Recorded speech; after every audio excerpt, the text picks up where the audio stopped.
Hello and welcome to another podcast edition of Taiwan Talk, ICRT's weekly interview segment, bringing you conversations from and about Taiwan.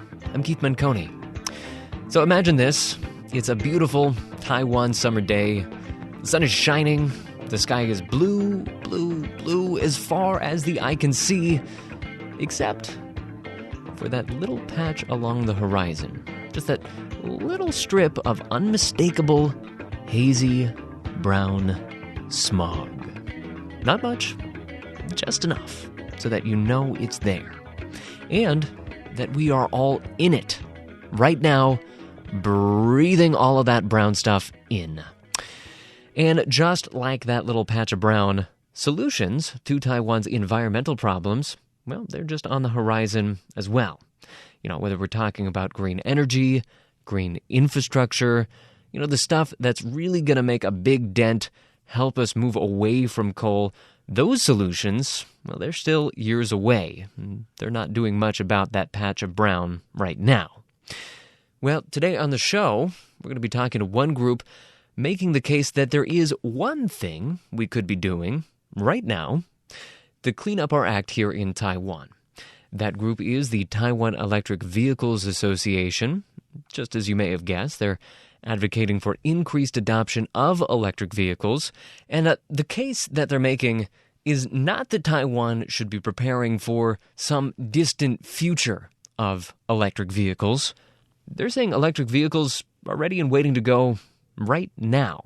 You know, you could go out today, buy an electric scooter or bike, and hit the road. Now, recently, I got one of the group's co-founders, David Edward Lane, to join me at the ICRT studio to make the case for why they believe electric vehicles are the right choice for consumers and the right choice for Taiwan. David Edward Lane, thanks so much for joining us today. It's a pleasure to be here. Thank you for inviting us. Okay, so your group is a lot about education, a lot about reaching out to the public and helping them become aware of what's already going on with electric vehicles in the world, what the potential is there, what it could mean for them, what it could mean for Taiwan more broadly. But let's start even a little bit earlier in the story. Okay. You came to Taiwan, you told me, without really even thinking too much about electric vehicles in Taiwan, but you saw something of a need here. So tell us what the motivation was for getting this all started. Yeah, I arrived in Taiwan 4 years ago, and I'm a publisher, and that's really my day job. However, it became immediately apparent to me arriving in Taiwan that we had a major issue with pollution. And the way this came about is my first apartment, I had a balcony, and it was covered with soot. I cleaned all the soot off, and then within a week, it was all back. And quickly realized that Taiwan has the highest density of scooters per square kilometer or relative to the population in the world. Mm-hmm. And started to research about scooter emissions, as well as power plant emissions and all the other sources of emissions. But it was really the pollution, air pollution here in Taiwan that kind of motivated me to come back to electric vehicles. Right, because this is something that you worked on before when you were living in the U.S. Correct. I did a tremendous amount of work in the United States with a very similar EV advocacy organization that was behind the documentary Who Killed the Electric Car? Mm-hmm. Some of you may know about this documentary. It was released by Sony Pictures back in 2006. And so I was exposed to some of the most influential people in the EV industry and the history of EVs. Mm-hmm. And although that was tremendously rewarding and gratifying back then, I tried to move on to other areas and did. But arriving in Taiwan, it just was so clear that we could do so much more about EVs in Taiwan, and that the benefit to society would be great. And so in Taiwan in particular, I mean, electric vehicles could be a fairly broad term. What are we talking about mostly in Taiwan? I mean, I think the thing that comes to my mind most readily is Gogoro and scooters, and obviously there's some huge potential there. But looking at your website, it seems definitely broader than that. Right. Well, for Taiwan, when we talk about electric vehicles, it's going to include all vehicle classes, but because Taiwan is so dense with scooters, one of our key focuses has to be the two-wheel segment. Mm-hmm. So although Tesla Motors gets a lot of attention, for Taiwan, it's a two-wheel vehicle society by and large. Mm-hmm. And that's not a bad thing. We need these massive cars that are usually single occupancy, one person driving. That's a lot of extra resources. It's a lot of weight to drag around. Yeah. So two-wheel vehicles, I believe, are going to become even more popular in the West, and Taiwan already has it. So that's kind of an innate advantage already. And so some of the stuff that you're focusing on, I mean, you're organizing group rides, bringing people out so they can kind of experience it. Mm-hmm. You're disseminating a lot of information. What is it that you're hoping folks in Taiwan will learn about electric vehicles? What are you trying to bring to them? Well, first off, well-designed electric vehicles are a lot of fun. I can talk about the... They don't have that image in general. They don't. Have you ever driven a Tesla? I haven't. No, I can't say that I have. Have you ridden a Gogoro? No, I haven't had the opportunity. Oh, you have to go. Mm-hmm. See, I'm not encouraging anyone to go out and buy something, right away. I'm encouraging everyone, though, if you have the opportunity, to just try it. Just never say no to an opportunity to try an EV, whatever EV it is. And, Gogoro is happy to have you come to their store and take a test ride. No pressure. Or if you have a friend who has any kind of electric vehicle. So getting past that skepticism, basically, you're saying all it takes is give it a try. And I can talk all day about the benefits, but nothing works better than an actual ride or drive. Mm-hmm. That's essential, and we did a lot of that before. With Plug in America and Who Killed the Electric Car, moviegoers would come to see the film, and then we would wait for them outside, and we would shuttle them into an electric car, and that would be their first experience. So, yeah, from my experience, nothing works better than getting people, into the vehicle, on the vehicle. And so then getting beyond just, the experience of riding, it sounds like you're also saying, I mean, this really directly addresses a problem that we all, kind of complain a fair amount about here in Taiwan, which is the air pollution and the noise pollution.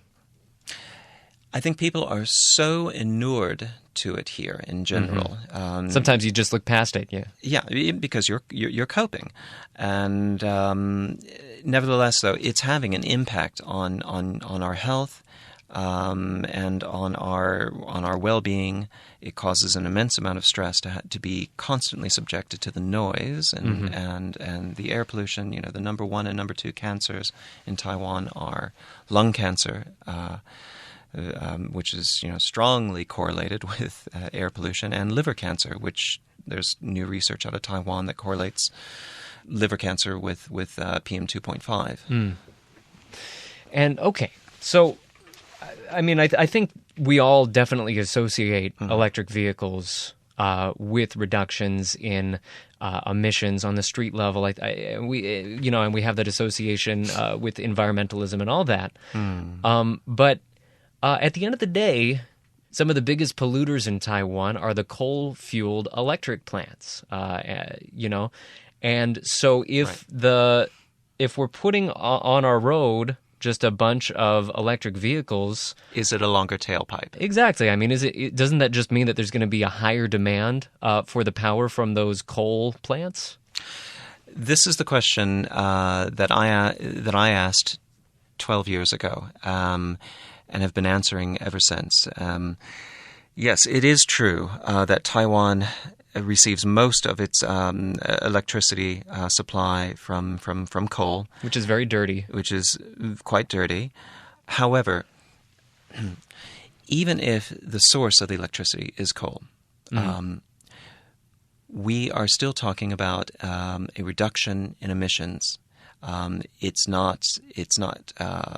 it's nowhere near zero emissions. But once you move over to an electric vehicle, you can accept electricity from any source, and electricity is a multi-source fuel, let's call it. It can be generated from hydro, yes, coal, renewables of all kinds.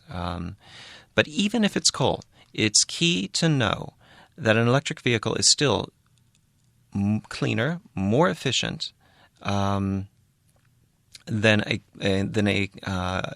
similar gas vehicle. So it ends up using less fossil fuels end to end overall. Mm-hmm. And part of the reason for this is that a power plant is actually quite efficient, whereas our internal combustion engines are extremely inefficient. Most of what they produce is heat. Mm-hmm. So that's just the first part of the answer. The way that power plants work, large power plants generate electricity 24/7. And they have to produce a lot of excess electricity in order to cover peaks. At nighttime, the demand for electricity goes way down, but the power plants, the major ones, are still running, and they're producing a lot of electricity. Why don't they shut them down? Because it would be more costly and very inefficient to shut them down and then sort of boot them back up. And this is a long process, so we let them run all throughout the night. So this is very, very key for electric vehicles. We can supply electricity for electric vehicles without building another power plant if we're charging our vehicles at night and capturing this excess electricity. Nighttime charging is what we want. We don't want to necessarily look towards replacing all of our fueling stations with charging stations. Mm-hmm. The ideal thing is to charge at home while you sleep, while you don't need the vehicle.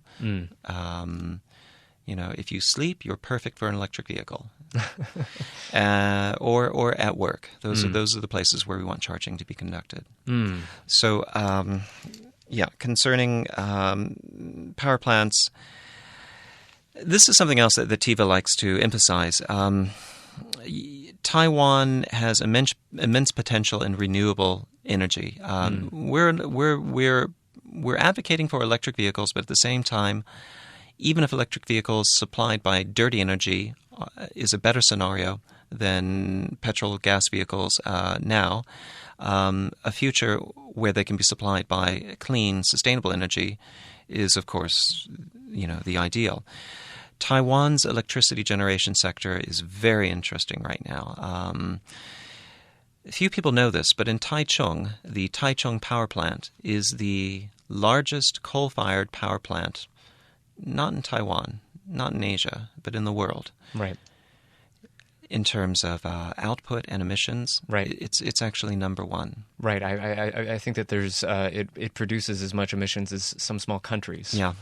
Yeah. So dirty business up there, and we're certainly hoping that some alternatives are promoted. And that's going to be a huge challenge of the Tsai administration over the next couple of years, is finding those options and promoting them. So let's kind of go to that pie in the sky future. Let's just visit it for a second. I mean, if Taiwan finds those alternatives, and if broader adoption of electric vehicles is achieved, give us something to hope for. What does Taiwan look like in that scenario? Well, the cities in Taipei in Taiwan are so dense. If you can imagine an urban environment such as Taipei that has all this dynamism and activity without the noise and the pollution. You could be sitting at a street-side cafe with literally thousands of vehicles passing you over the half an hour that you spend sitting there.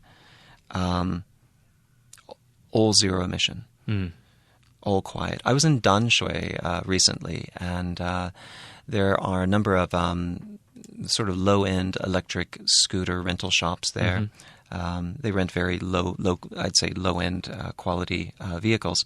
But nevertheless, I was sitting at a Starbucks out by the wharf, and a couple, two people on a scooter, blew past me with no noise, and it was one of those electrics, and I could hear the ocean waves still lapping at the shore as this vehicle blew past me. And it actually gave me goosebumps, because that's just so fantastic. I mean, imagine expanding that. Yeah, I live on the 4th floor of my building, so I'm very aware of whenever a car goes by. I live on the 4th floor too. Many foreigners do. Yeah, so well aware of those kinds of constraints. But let's take a look now at what it takes to get there, because uptake is obviously going to be a challenge. Yeah. The broadening of the use of this. I read in one American Chamber of Commerce report from pretty recent, about 6 months ago, that it's something like 0.02% of vehicles on the road right currently that are electric vehicles. So what's the challenge there? I mean, what's it going to take for this to be a more broadly accepted form of transportation? Well, I think Gogoro has done a tremendous job, just a perfect job almost of rebranding what an electric scooter is. Mm-hmm. It's a smart scooter, but actually I think all electric vehicles are going to be smart. But so now we have an electric scooter from Gogoro that is so aesthetically well designed. It's fun. It has sex appeal. It's just totally different from what we knew in electric scooters before. And Taiwan can rightly claim to be producing the most innovative electric scooter in the world right now. So we're already a leader. And so is that one of the challenges that is really dogging electric vehicles? Is the image that they're kind of wimpy? Yeah.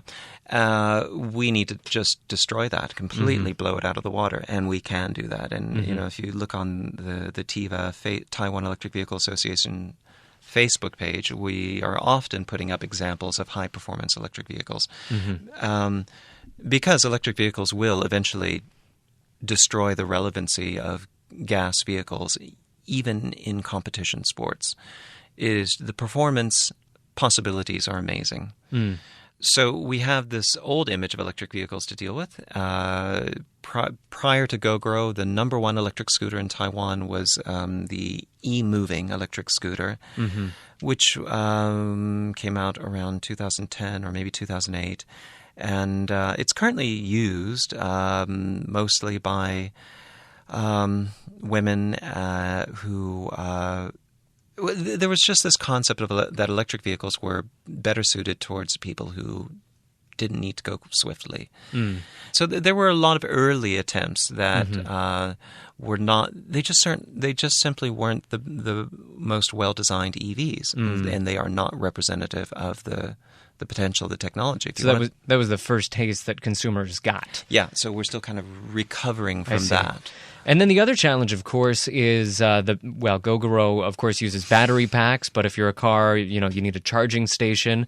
Is that a serious challenge for Taiwan? No, I think we're going to have a number of options. Gogoro is about swapping batteries. And I think for dense cities like Taipei that often most people don't have a garage, the swap solution makes a lot of sense, and Gogoro has executed it far better than anyone else ever has. Tesla certainly looked at the swap solution. They tried it briefly and said, no, it's not for us. So I think we're going to have a combination of swap solutions and integrated battery. So Taipei is well suited towards swap solutions for many people, but outside of Taipei or outside of the major cities in Taiwan, most residents in Taiwan do have a garage. And if you have a garage, then there's nothing more convenient than just simply coming home and you don't even need to go to a gas station. Don't even need to go to a gas station. So that people think of that as a necessary evil in life, or it's just they accept it as part of life. But gas stations are not nice places. No, it's true. You don't want to spend time there. There's a certain odor to them, yeah. And when you see what life is like avoiding them, you just don't want to go back. But if I'm somebody that wants to go out, I mean, let's talk about accessibility right now. If I'm somebody who wants to go out today and get an electric car, there's really not that many options in Taiwan, is there? I mean... Currently, Currently, no. But I mean, again, as I say, I this is mostly a scooter society, and we can talk about cars. There is some protectionism in Taiwan that is currently making access to electric cars a bit difficult. So we're talking about tariffs here. Tariffs, additional taxes. For example, right now there are 25 or so Tesla Model S's in Taiwan, and they paid significant luxury taxes. They cost much more than they would cost in most other countries. So TEVA is actually, Taiwan Electric Vehicles Association, is actually something like a proto-lobby group that will work to lower some of those barriers. Lower some of those barriers and try to increase subsidies. Because you have to keep in mind that gas vehicles, petrol vehicles, are tremendously subsidized in the sense that manufacturers are not held accountable for the cost to society of their pollution. So that is a subsidy in a form. Talking about subsidies, though, and what perhaps various people's roles are. What about the government role? I mean, they already are subsidizing Gogoro's. There's the price that consumers pay is significantly lower than the list price that Gogoro is selling them for. What role do you see the government playing here in electric vehicles? I don't think that it's entirely necessary for the government to be the prime mover in this. I think that if consumers want it, that's going to be good enough.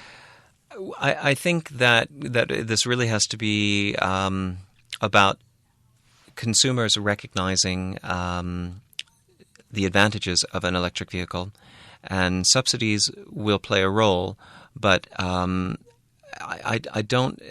find a lot of people in Taiwan are looking to the government to kind of shape this policy.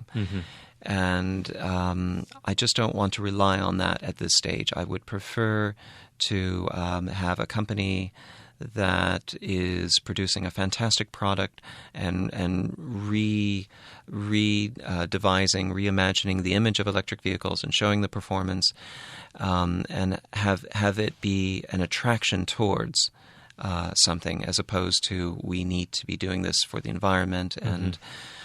But the government currently, as I say, subsidizes gas vehicles quite a lot. So if we just had a level playing field, the subsidies that Gogoro receives still are not equal to what gas vehicles receive. If we look at gas vehicles as or gas vehicle manufacturers as not being responsible for the damage that the vehicles do to society.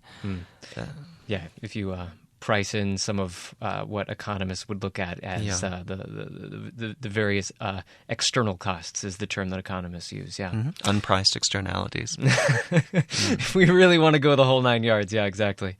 Let's talk about bikes, though, because pretty recently, actually, the government did decide to require helmets and licenses for electric bicycles.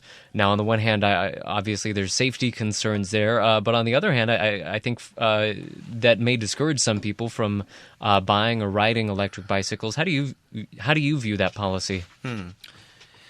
Well, electric bicycles, there's some confusion in terms often here. There was a class of vehicles that arose in Taiwan that people refer to as a bicycle, but it is really a light electric scooter with pedals attached to them for cosmetic, or let us be more accurate, regulatory reasons. So they could be classed as bicycles, but those pedals are virtually never touched, and never used. So it's no human power involved. I think that we need to go the direction that Germany and Netherlands has gone, which would be you have a class of electric bicycles, which you do pedal, but they are power assisted. And you have one division which goes up to 25 kilometers an hour, for which you don't need a helmet or license. And then you have another division which goes above 25 kilometers, say 40, 45 kilometers, 50 kilometers an hour. And for those, you do need a helmet, license, registration, and you are to use those on the roads and not the sidewalks. It's basically treated like a scooter or a motorcycle, and I think we're going to have to go to that in that direction. So there's other countries that have really already thought through this. Yeah, completely. Yeah, we don't need to reinvent the wheel, and this is a case where an isolated, insulated view would not serve us. We need to look to other models outside of Taiwan. Let's change tack entirely and move away from consumers for a second, and instead look at the industry in Taiwan, because there is a lot of electric vehicle industry in Taiwan. Yeah. So tell us, I mean, this is a huge deep dive that we could take, but give us the Cliff Notes version, just for our listeners that aren't familiar with this. Okay. The most successful and innovative electric car company in the world, Tesla Motors, has had a long history with Taiwan that goes back to the very beginning. And up to the current day, Taiwan manufacturers supply about 10% of the components in the Tesla models, and Taiwan has competency in all the core technologies. We have tremendous engineers, extraordinary engineers. So we have all these manufacturers that supply components for electric vehicles to very successful companies now. I think that there is potential for electric vehicles to become the next pillar industry for Taiwan. So if we look at the pillar industries of Taiwan right now, they are semiconductors, flat panel displays, laptops, phones. Moving forward, EVs have an immense potential to kind of be a new key industry for Taiwan, because we have all those core competencies that we need to do them, to engineer them. And you mentioned to me that Tesla has actually been manufacturing in Taiwan for as long as Tesla's been around. Yeah, from the very, very start, Taiwanese OEMs have been assisting Tesla. And with key components, the electric motor, the rotor and stator are supplied by Taiwan OEMs. And do you think that Taiwan's involvement in all this, it really just has to do with the nimbleness of the manufacturing sector here? I mean, it's really just an archipelago of tiny little factories. Right. So do you think that has anything to do with why Taiwan's successful there? It's certainly, yeah. This nimbleness that Taiwan has is amazing, coupled with the great expertise. We could be so flexible and so innovative and really move forward if there's if the demand is there, or if we make clear the benefits and generate more of the demand. So, ending things out, just looking at this from the consumer perspective one last time, I mean... Okay. I think it makes a lot of sense if I'm a consumer to get an electric vehicle once all the infrastructure is out there. But if I'm just thinking about this, do I really want to be the first person or the 100th person to get an electric vehicle? For the listeners today that are deciding what kind of car, what kind of scooter they want to get, I mean, does it make sense right now for them to get an electric vehicle? Yes. When we talk about scooters, some of your main options are Gogoro. There's also Ahamani Swap, and there are going to be quite a number more coming online shortly. But for options that are available today, Gogoro is a strong choice, especially in the cities. And for four-wheel vehicles, Taiwan Electric Vehicles Association has some work to do to open them up and remove some of the, protectionist issues that are going on right now. And is it easy? If I want to go on a road trip across Taiwan, is that possible at this point? Well, actually, Taiwan has a network of charging stations now that if you have an electric car, they're free to use. You pay nothing. And that should be a tremendous incentive. However, there's not a lot of awareness out there right now that these charging stations exist. So, a Nissan Leaf could be easily, or a Tesla could be easily supplied all around the country right now. And we have maps that show the network that's out there.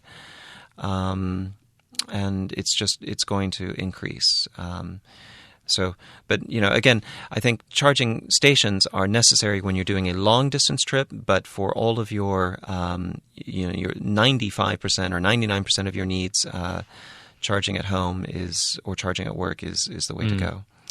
All right. Well, let's end things out there and quickly just let our listeners know if they do want to learn more, if they want to get involved with Taiwan Electric Vehicles Association.